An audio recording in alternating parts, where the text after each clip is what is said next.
సూక్ష్మంగా పరిశీలించి మనం చూసుకున్నప్పుడు ఉమ్, మీ మనస్సులో భాగమే అవుతుంది సకలము కూడా. మీ మనస్సులో భాగమే అవుతుంది. ఎందుకంటే మనస్సు ఉంటే ప్రపంచం ఉంటుంది, ప్రపంచం ఉంటే ప్రపంచ సంగతులన్నీ తెలుస్తుంటాయి.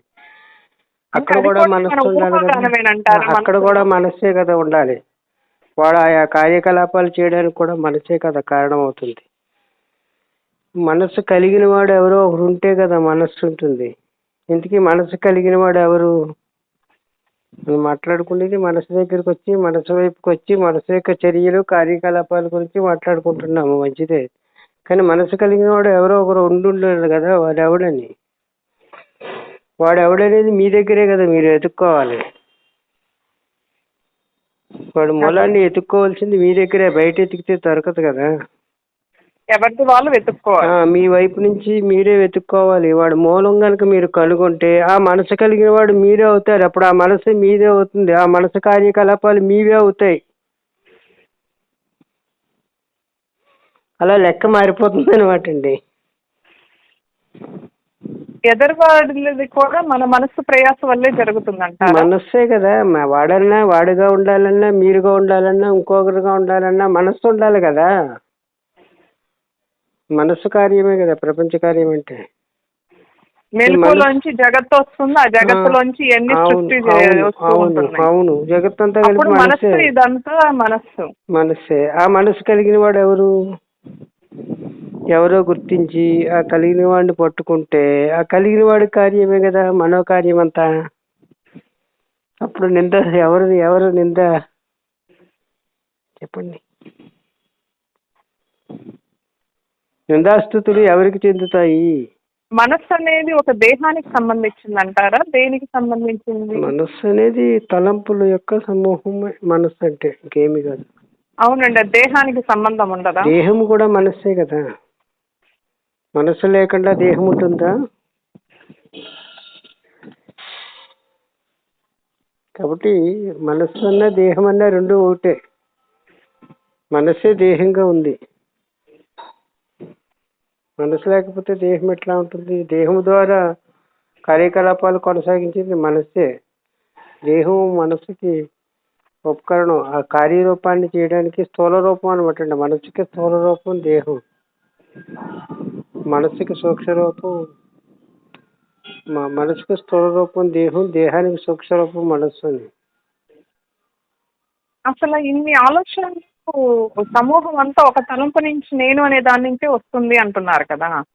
ఇది అనేకంగా ఎవరో అనడం కూడా విజృంభిస్తున్నాయి వదిలేండి, కదండి. మీరు చూడండి ఎక్కడి నుంచి వస్తుందో. నేను చూస్తున్న అనేకం అయిపోతున్నాయండి. ఒక్కొక్కసారి మళ్ళీ దాని దగ్గరికి వెళ్ళినప్పుడు తగ్గుతుంది. అంటే అవును, ఏంటండి దాని కాబట్టి అర్థం? మీ నుండే కదా వస్తున్నాయి ఆలోచనలు. ఎవరికి వస్తున్నాయని ప్రశ్న వేసుకున్నప్పుడు ఎవరికైనా వస్తుంది జవాబు? నాకేనండి. మరి మీరెవరు అని మరి ఇంకో ప్రశ్న వేసుకోవాలి. నేనెవరు అంటే ప్రస్తుతానికి తెలుస్తుంది, నేననేది ఒక దేహంతో తాదాప్యం చెందిన ఒక మనిషిని. అది మళ్ళా నేనెవరనే ప్రశ్న నుంచి జారుకుని మళ్ళా బాహ్యంగా వచ్చేస్తుంది. సమాధానాన్ని వెతుక్కుంటున్నారు అని అర్థం వస్తుంది. అప్పుడు ఆ వెతుక్కునే సమాధానం కూడా మనసులో భాగమే, మనసు యొక్క చేష్టే అవుతుంది. కానీ ఆ సమాధానం లెక్కకు రాదు. ఆ అసలైన సమాధానం మీకు దొరకాలి అంటే నేనెవరనే ప్రశ్న వేసుకుని ఆగాలి. సమాధానం వస్తుంది. ఆ ప్రశ్నించుకుని అక్కడ ఉండిపోతే, నేనెవరు అని ప్రశ్నించుకుని సమాధానం కోసం మీరు వెయిటింగ్లో ఉంటే సమాధానం వస్తుంది. ఆ సమాధానానికి ఇంకా ప్రశ్న ఉండదు. అంతేగాని మీరు మళ్ళా సమాధానం వేసుకుని మళ్ళా నేనెవరైనా ప్రశ్న వేసుకుని మళ్ళా సమాధానాన్ని మీరే వెతుక్కుని ఆ సమాధానాన్ని మీరే చెప్పేసుకుంటే అది మనస్సు కల్పించిన సమాధానమే కదా, మిమ్మల్ని ఊరడించడానికి పనికిరాదు కదా. అది కూడా మనస్సే లెక్కకు వస్తుంది. అప్పుడు మనస్సు ఎందుకు ఊరడింపబడుతుంది?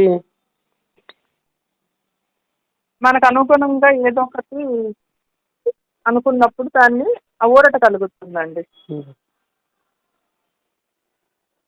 ఆ మనస్సు మనం అనుకుంటాం కదా, ఇప్పుడు గాఢ నిద్రలో మనసుకు ఊరట దేని వల్ల కలుగుతుంది? మనసు ఆగిపోతే ఊరటగానే ఉంటుంది. ఆలోచన అనేది ఉండదు కాబట్టి ఊరట కలుగుతుంది. ఆలోచనలు ఉంటే అది ఆలోచన రహిత స్థితి కాబట్టి.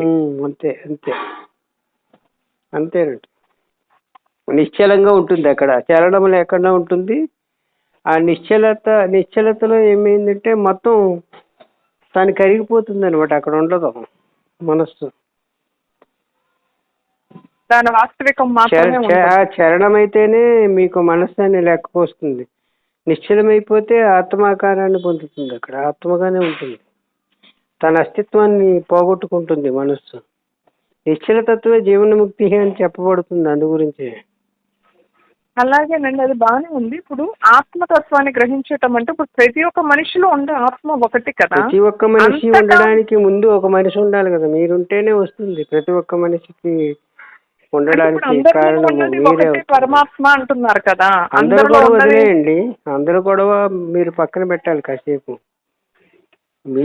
మీ గొడవ చూసుకోవాలి. చూసుకుంటే ఇప్పుడు అందరి గొడవ అనేది తెలుస్తుంది. అందరూ మీరు మేల్కొన్న తర్వాత, మీరు వ్యక్తిగా వచ్చిన తర్వాత ఉన్న వాళ్ళందరూ వస్తున్నారు. వాళ్ళ సంగతి వాళ్ళు చూసుకుంటారు, మన సంగతి మనం చూసుకోవాలి. మీ సంగతి మీరు చూసుకోవాలి కదా. అంటే ఆత్మ అనేది అలాగే ఉంటుంది, ఈ శరీరం మాత్రం తీసుకుంటూ వెళ్తూ వస్తూ ఆలోచనతో అలా వెళ్తూ ఉంటుందండి. శరీరం అన్న మనస్సు అన్న ఒకటనే కదా, అర్థం చెప్పు. అలా కాదండి, నేను ఇప్పుడు ఆత్మ అనేది అలాగే ఉంటుంది, దానికంటూ ఇది ఖాళీ లేదన్నారు కదా, ఉన్నది అది ఒకటే అన్నారు కదా. అవును అవును. అది దానిలో ఎటువంటి మార్పు ఉండదు, దానికి ఒక రూపం ఉండదు, దానికి ఒక కల్పన ఉండదు అని చెప్పారు కదా. అవును. అది అలాగే ఉంటుంది, దానిలో ఎటువంటి మార్పు ఉండదు. మనం ప్రయాణించినా ఈ దేహం వెళ్తుంది కానీ ఆత్మ ప్రయాణిస్తుందా అని అడుగుతారు కదా. కాదు కదా, అది అక్కడే ఉంటుంది, ఎక్కడుందో అంతటా వ్యాపించి ఉంది అన్నారు కదా. మరి అప్పుడు ఇదంతా కదిలే భాగం ఏంటండి ఈ దేహంతో? అంటే అదే కదిలే భాగానికి కదా మన మనసు అని చెప్పుకుంటున్నాము.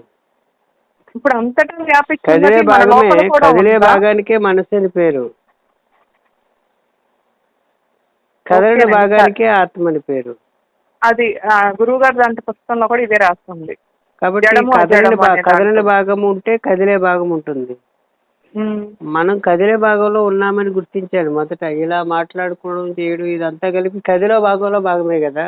మీకేదో సందేహం వచ్చింది, మాట్లాడుతున్నారు, ఇదంతా కదిలే భాగంలో కదా.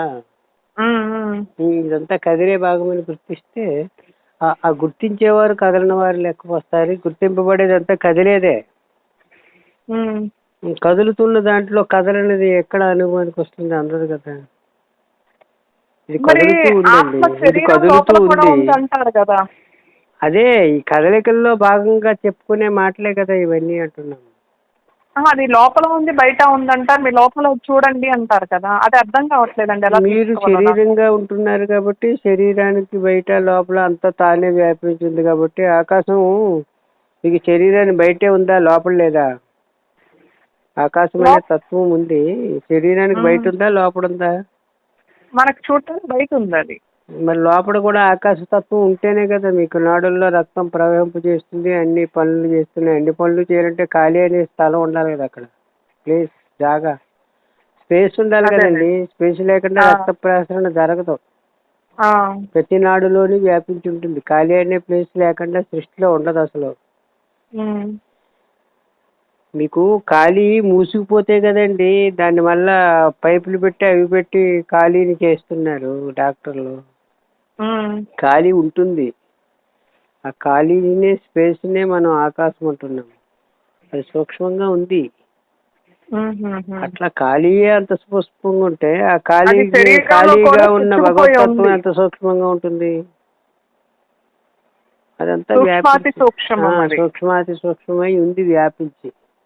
అందు గురించి బయట లోపల అంతా తానే వ్యాపించి ఉంది. మిమ్మల్ని మీరు శరీరం అనుకుంటున్నారు కాబట్టి శరీరం బయట లోపల అదే వ్యాపించింది, అదే వ్యాపించింది అని చెప్పారు. కాబట్టి మీరు బయట వెతికితే దొరకదు, లోపల వెతకండి అన్నారు. లోపల వెతకబడినా లోపల అనే దానికి అర్థమేమి? మనస్సును పట్టుకొని దాన్ని ఛేదించమని, అసలైన దాన్ని. నేను నేను నేను అంటున్నారు కదా, ఆ నేను వైపుకి తిరగమని. ఆ స్ఫురణ ఎక్కడ వస్తుందో చూసుకోమని. నేను వైపుకి తిరిగితే ఆ లోపల అనేది ఏంటో తెలిస్తే అప్పుడు బయట అనేది ఏంటో కూడా తెలుస్తుంది. బయట వెతికితే దొరకదు కదా. అలాగేనండి. దానికి లోపల వెలుపడ అనేది ఉండదు. ఆకాశానికి లోపల వెలుపల ఏముంటుంది? మనకు కనిపించే ఆకాశానికే లోపల వెలుపల అనేది లేదు కదా. ఆకాశం ఉంది అంతే, ఖాళీగా కనిపిస్తుంది అంతా. ఆ ఖాళీయే ఉంది, మొత్తం వ్యాపించి ఉంది. ఆ ఖాళీలోనే మనం ఉన్నాము. ఖాళీలోనే ఇవన్నీ మనం ఉన్నాము. దేహపరంగా చూసుకుంటే మనం ఆ ఖాళీలో ఉన్నాము. మనలో కూడా ఆ ఖాళీ అనే తత్వం ఉంది. ఖాళీ అనే అదే అలాగే ఉన్నప్పుడు ఈ ఖాళీకి అవకాశమైనటువంటి ఆత్మ ఇంకా సూక్ష్మంగా మరి రమణ భగవానుడు కుడివైపున అహం అహం అంటూ ఉంది, మన లోపల పరమాత్మ తత్వము అన్నారు కదా, ఆత్మ నిక్షిప్తమై ఉంది అని. అవును. అదేంటండి దానికి అర్థం మరి? అదే మిమ్మల్ని లోపల వెతికితే మీకు అది తెలుస్తుంది. ఖాళీలో అంతా ఉంది అన్నారు. మిమ్మల్ని మీరు దేహంగా సంబోధించుకునేటప్పుడు, దేహంగా చూసుకునేటప్పుడు దేహాన్ని చూపిస్తూ మీరు నేను నేను అని మీ ఎదపై చేయి చూపిస్తున్నారు కదా. నేను నేను నేను నేను అని మీరు ఎదపై చేయి చూపించినట్టు మీ కాళ్ళ దగ్గర, మోకాళ్ళ దగ్గర, నెత్తి మీద చూపించాలి కదా. ఎందుకు చూపించడం లేదు? మీరు మీ ఎద పైన చెయ్యి చూపించి నేను నేను అంటున్నారు కదా. మరి నేను నేను అనేదాన్ని మీరు ఆ ప్లేస్లోనే ఎందుకు చూపించాలి? మీరు మోకాళ్ళ దగ్గర, కాళ్ళ దగ్గర, పాదాల దగ్గర, నెత్తి మీద చెయ్యెట్టుకుని చూపించాలి కదా. ఎందుకు చూపించడం లేదు? కాబట్టి ఆ పుట్టు చోట అక్కడ ఉందని సూచనగా తన సంకేతం చెప్తుంది కాబట్టి అక్కడ చూడమని చెప్పారు. సూచన ఉంది కదా, మీ దగ్గరే ఉంది కదా. ఆ సూచన మీరే సూచిస్తున్నారు కదా. కాబట్టి అక్కడ మీ దృష్టి అక్కడ పెడితే హృదయం ఏంటంటే బయటికి పోకుండా, అంటే ప్రపంచంలో తిరగకుండా మీ వెనుక నేను నేను నేను అనే స్ఫురణ ఎక్కడి నుంచి వస్తుంది అంటే హృదయం. దానికి హృదయం అని పేరు.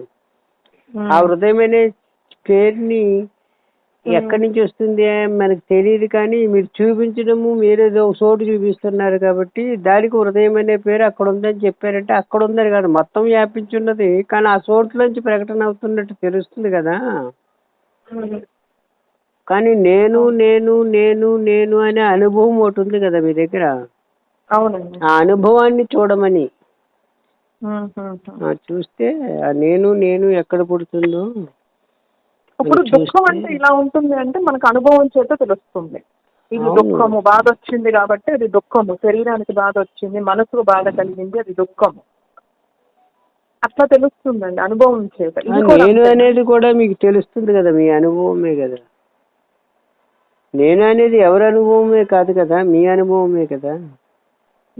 అవునండి. నేను నేను పలానా అని కదా చెప్తారు మీరు. నేను పలానా అనేది మీ అనుభవమే కదా. నేను దగ్గర ఆగడం అనేసి పలానా దగ్గరకు వచ్చి ఎదుగుతున్నాం మనం, అందు గురించి తెలియడం లేదనమాట అండి.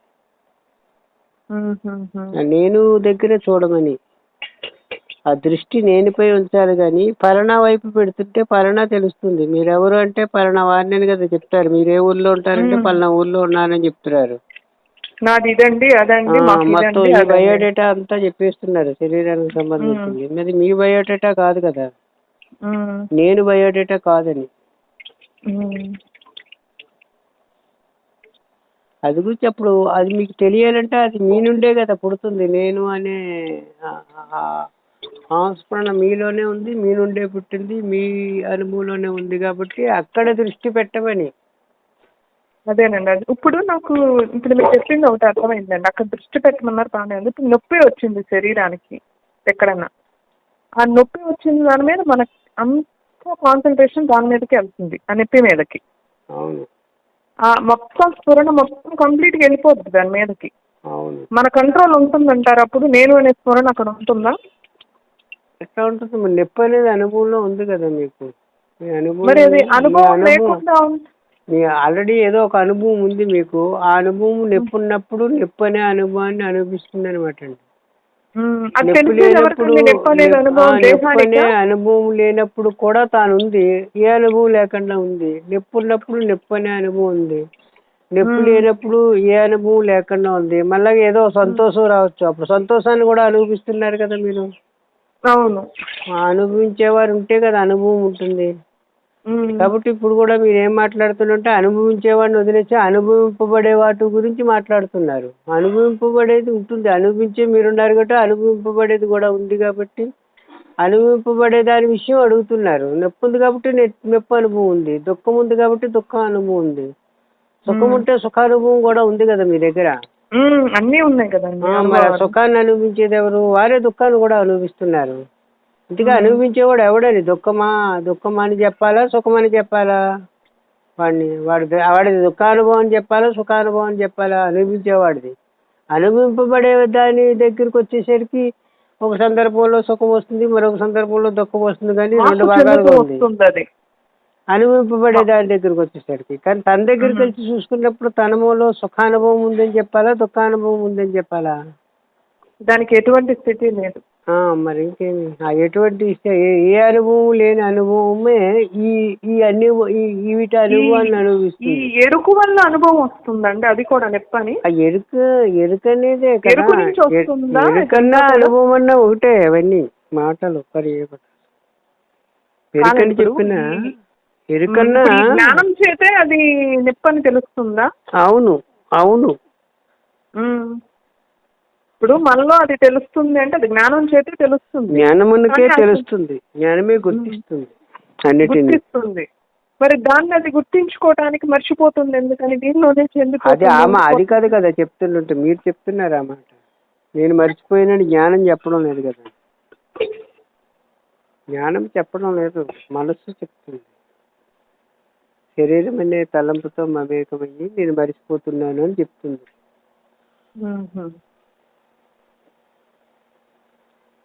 అదేనండి, అదే నాకు అక్కడ అర్థం కావట్లేదు ఎలా పట్టుకోవాలి అనేది. ఇది ఇలా ఉంటుంది కదా, అది ఎక్కడి నుంచి దాని మూలాన్ని ఎలా పట్టుకుంటామనే తెలియట్లేదండి. పట్టుకుందాం అనుకుంటే అది పట్టుపడదు కదా, అలా అనుకుంటే ఎలా పట్టుకోండి అని చెప్పేది. పట్టుకోవటానికి కూడా కుదరట్లేదు. పట్టుపడదు కదా, పట్టుపడేది కాదు కదా. ఆకాశాన్ని ఎలా పట్టుకుంటారు మీరు? మీకు పట్టుపడదని గుర్తిస్తే చాలు. మీరు పట్టుపడదు, పట్టుకోవడానికి వీలు పడదు అని గుర్తించండి చాలు. ఇంకా అంతకు మించి మీరు చేయవలసిన అవసరం ఏమీ లేదు. అది పట్టుబడదు, దేనికి అది పట్టుబడదు. దాని పట్టులోనే మనం అందరం ఉన్నాము కాబట్టి. ఓకేనండి, ఇదంతా బాగానే ఉంది. ఇప్పుడు ఈ ఎరుకలో ఈ మాత్ర జ్ఞానంతో కొనసాగిస్తున్నాం, ఇలా అని మనం అబ్జర్వ్ చేసుకోవటం ఆలోచనల్ని అంతా. మరి ఇట్లాంటప్పుడు మనకి మంచి చెడు అనే ఆలోచనలు కూడా మనలో కూడా కొన్ని తప్పులు చేస్తూ ఉంటాం కదా మనుషులము, రకరకాల ఆలోచనలే కదా. మరి అప్పుడు అలాంటప్పుడు మనం సరి చేసుకోవటానికి ఆస్కారం ఉంటుందా? ఎందుకుండదు, మీకు తెలుస్తుంది కదా. తెలిసినాక అప్పటికే జరిగిపోయి ఉంటుంది. అప్పుడు తర్వాత జరిగిపోయింది, ఓకే. జరగబోయేదానికి ఇది మంచి చెడితే ఇది దీని ఫలము, చెడు చేస్తే దీని ఫలం అని మీకు తెలిసింది కాబట్టి మీకు తెలుస్తుంది కదా, మంచి చెడు అనేది తెలుస్తుంది కదా. తెలిసినప్పుడు దాన్ని మీరు ఎలా కావాలంటే అలా మార్చుకుంటారు. తెలియకపోతే మార్చేది కూడా మనసేగా.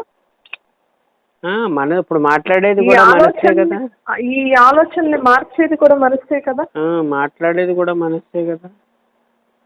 మరి అక్కడ అది బాగా గట్టిగా ఉంటుందండి, ఆ మనసు గట్టిగా పట్టుకోగలుగుతుంది ఒక విషయాన్నే. మరి ఎందుకు ఉండదు? అందుకే కదా నిశ్చలంగా ఉండడానికి ప్రయత్నం చేస్తే కొంచెం శక్తి వస్తుంది అనమాట, దాన్ని మార్చుకునే సామర్థ్యం ఏర్పడుతుంది. దానికి మనం ప్రయత్నపూర్వకంగా ఎలా చేయాలండి ఆ నిశ్చలత్వానికి? ఏదో దాని యందు దృష్టి ఉంచటమే, కదలకుండా. కదిలేదాని యందు దృష్టి ఉంటే కదిలిపోతుందండి. కదల దాని యందు దృష్టి ఉంచితే కదలకుండా ఉండిపోతుంది. కదలని దాని యందు అంటే మీరు అనేది వస్తువా? ఎలా కథల దాని ఏంటంటే నేను అనేది కథలతో లేదు కదా, నేనుపై దృష్టి పెట్టండి. నేను అనే అనుభవం ఉంది కదా, మీ దృష్టిని దాని యందు ఉంచండి, అది కథలతో. దాని యందు ఉంచి ఇది ఎన్ని అనేది దృష్టి దేహమునందు ఉంచితే దేహం యొక్క కదలికలు తన కదలికలు అయిపోతాయి. ఆ దృష్టిని నేను అనే అహంస్మరణ యందు ఉంచారనుకోండి, అప్పుడు ఇది కూడా కదలకుండా ఆగిపోతుంది అన్నమాట.